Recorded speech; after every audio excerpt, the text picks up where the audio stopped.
Hello, my friends, and welcome back. Thank you very much for being with me again today. Passion is good, but not in negotiations. When you want to negotiate something, passion is not a positive thing. It's not an advantage, it's a disadvantage. Because when you have passion, you make mistakes, you don't use logic, you don't look at the picture from all the angles because of your passion, which obviously narrows your open-mindedness. Let's put it this way. As an example, for instance, you go to buy a car. If you go and tell the guy or the salesman, "Oh my God, I love this car," you're done. The price just got like 10% or maybe even more. It depends how enthusiastic you appear to be. The price got higher, and it's going to be hard for you to even bring it back where the salesperson or the salesman intended to start it. Why? Passion. The same. You have to start with a fake. That's the art of war. It is deceiving. You have to deceive all the time. Or you can pretend you're happy, but then it's going to be harder for you to bring it back. Therefore, you play, "Oh, this looks like shit, but I want to buy it." So what do we have here?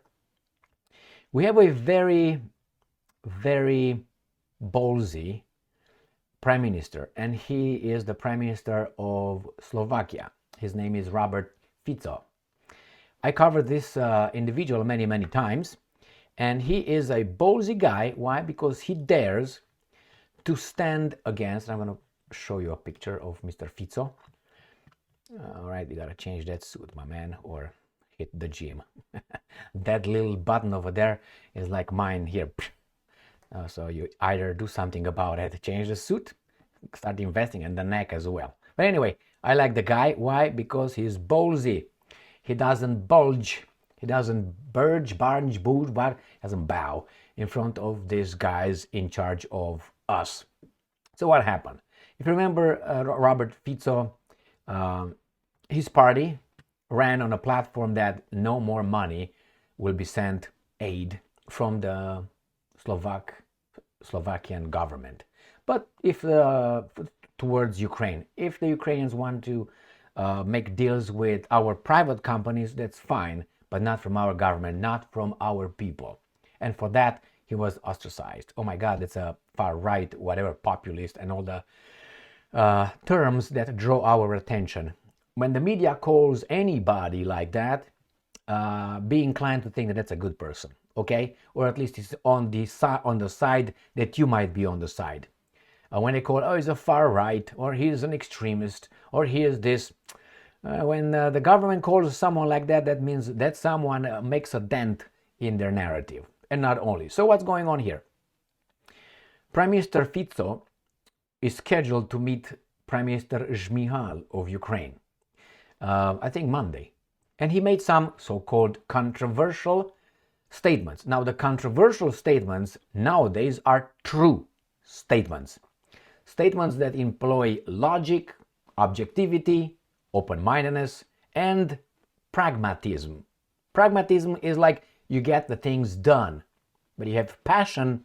The passion will prevent you from getting things done, because you will say no to this, no. And I understand it's a very sensitive situation in this case for Ukraine. I'm going to show you what Mr. Fico proposed, or at least he stated, he claimed. And as I said, as ugly as it sounds for the Ukrainians, it's, I don't want to say irrational, unrealistic to happen otherwise. Here is the first article. I have two articles. The Kiev Independent. This is from today, January 20th, 2024. Slovak Prime Minister promises to block Ukraine's NATO entry. That's the first issue. And the second one says it must give territory. Cede territory to Russia. Now, why do you think he wants to block Ukraine's NATO entry? Because as long as Ukraine exists as a nation, as a state, not as a state, and is at war with someone, it can't legally enter NATO.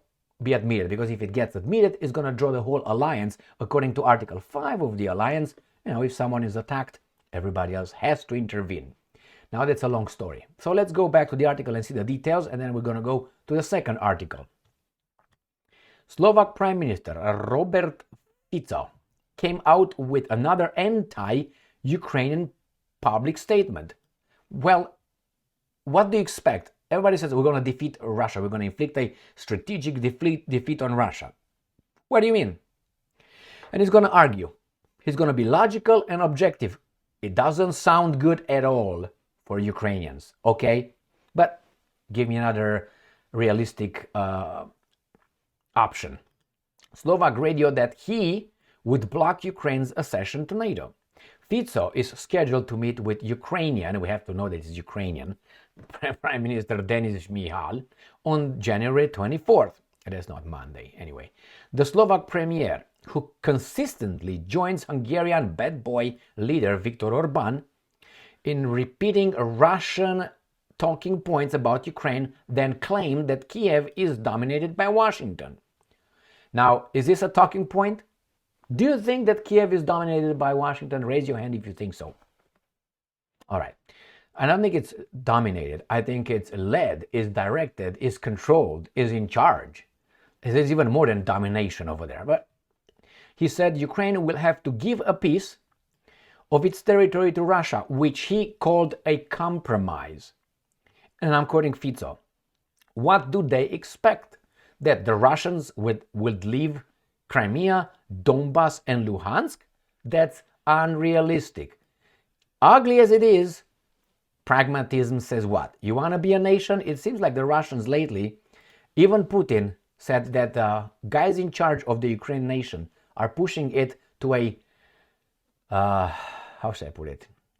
To the destruction of the Ukrainian nation as Ukrainian statehood. So there's going to be no more Ukrainska. No more. And then, obviously, what's his name, the former prime minister and former president of the Russian Federation, Dmitry Medvedev, said it straighter than that. And in his straight talk. So that's one. Now let's go to the second article, which comes again from the Ukrainians, Ukrainska Pravda. Slovak prime minister makes more controversial remarks. Well, controversial, but you see, are they realistic? Ugly as they are, I think they are realistic. But now, that statement from quote from the 1984 dystopian novel written by George Orwell. There are times where telling the truth is a revolutionary act. Now this is what Fico is, or Orban. And because they say it, they tell the truth, or the way they see it, let's put it this way, and I think I tend to say that they are the realistic ones and the other guys are utopian ones. They're called extremist, bad dude, and talking points, Russia's talking points, Putin's buddy, and so on. I remember this when I was in the grade school, maybe even in the middle school, kindergarten.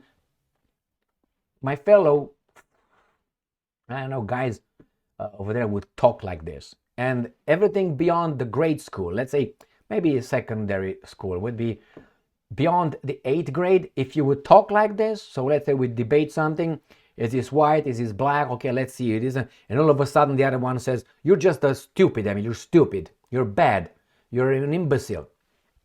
I would smack that person, obviously, that was my response then, in those times. Good or bad, but that was my reaction. I was responding. I was using my right of self-defense. So anyway, that's the way it was. But no debate. Hey, why do you say this? Let's discuss. Now, beyond the 13 year of age, which is 7th grade, beyond that, you should understand that when you debate a situation, you don't start ad hominem attacks. Talking about, hey, you're ugly, you're fat, you're stupid, you're it's imbecilic. No, that means you just switch it to something else, not to trying to solve or try to see who's right or find the truth. How do you find the truth? Looking at an issue from as many angles as possible, objectively, regardless if it supports your claim or doesn't. All right, let's go here. Ahead of a meeting with Ukrainian counterpart, Saturday, 20th January. Change that suit, man. Slow, because I don't think he's gonna hit the gym. It's pretty soon.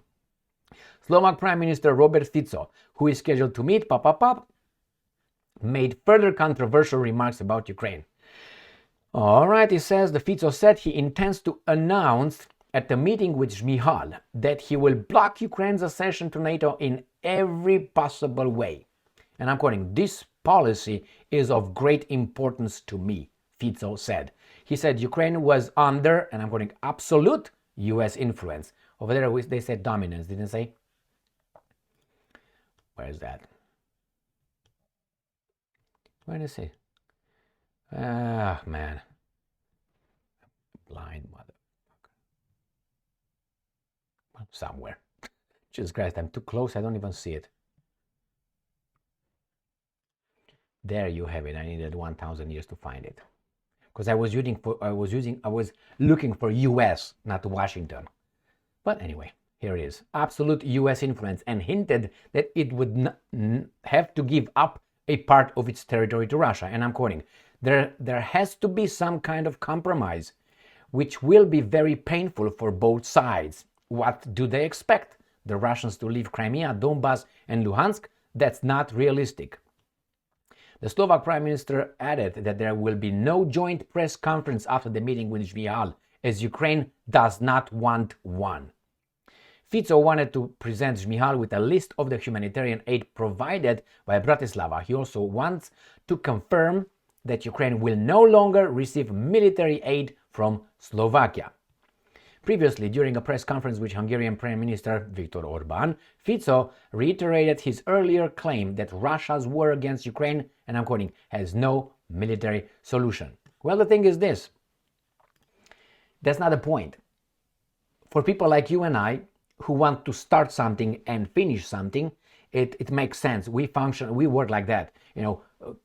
Get the job done, finish it. If you start something, finish it. Some are not like that. Some are like pigs. If you leave a pig in around somewhere, you're just gonna go in the dirt, in the garbage and shit, turn around and all that. That's where it's gonna stay. Is the point? That's the point. There's not like, oh my God, I got dirty, now I'm gonna get out. No, that's my purpose. The purpose of my existence is to roll around in that, I don't know, swamp, dirt, whatever you are. The same here. The point is a perpetual war, like in 1984, again, George Orwell, is functioning for certain interests. Banks will definitely win. The military-industrial complex definitely will be important and will flourish, and some generals will have political ambitions. That's the whole purpose. You don't hear about the generals until it's a war. When you hear a war, they come over there dressed nicely and they tell us how things, they are all with their like that. Before that, you don't even know where they are. Who the fuck are those guys? But anyway, when that happens, they come over there and everybody listens to a guy who with the brain of a freaking baboon. Some of them. I met, and not only. I listen, I read them, I listen, I watch them. Mark Milley is a general? Yeah. Lloyd Austin is a general? Yeah. Okay. You want more examples? Look at the NATO, former NATOs, and find out Rasmussen, for instance, and others. And Rasmussen is not even American, just so you know. So here is, and more, and others. So here it is. I think this guy is rational. I think is, given the circumstances, he's pragmatic. Obviously, it's not his country, but it's important. And on the other hand, if you are objective, and he's objective because he said, well, it's a great importance to me, so not to the world. What do Ukrainians expect? To beat Russia, to run away, go to Vladivostok or something? No, it's going to be a perpetual war until the Russians, if they're capable, to push these guys out. And even then, it's not going to be over. These guys already have a plan to continue this perpetual war. I mean, this is the golden goose. Poops a lot of golden eggs. They're not going to kill it. Thank you very much for being with me again today. Stay strong, stay smart, look for the truth, and be just.